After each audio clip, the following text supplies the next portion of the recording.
నమస్తేనండి, నేను మీ విష్ణు కిషోర్, ఆస్ట్రోన్యూమరాలజిస్ట్ని. కార్తీక పౌర్ణమి తర్వాత అదృష్టం వరించబోయే రాశుల్లో మీ రాశి ఉందా?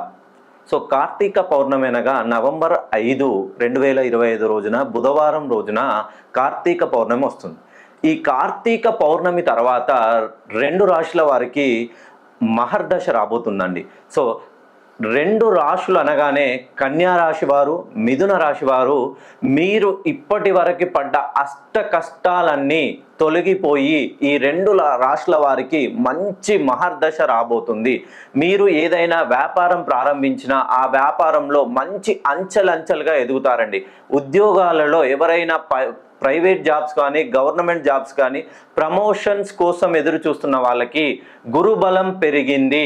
ముఖ్యంగా మిథున రాశి వారికి, ఎవరైతే మిథున రాశిలో జన్మించి ఉన్నారో వాళ్ళు మీ పేరులోని సంఖ్యాబలాన్ని సరిచేసుకున్నట్లయితే గురుబలం పెరిగి గురు చంద్రుల బలం కూడా పెరిగిందని చెప్పొచ్చండి.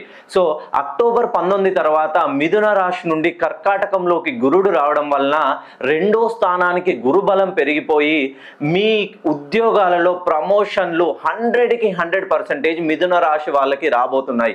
ఎవరైతే ఆర్థికంగా రుణ బాధలలో ఉన్నారో వాళ్ళకి డబ్బు సకాలంలో ఇంటికి త్వరగా వచ్చిపోతుందని చెప్పవచ్చు.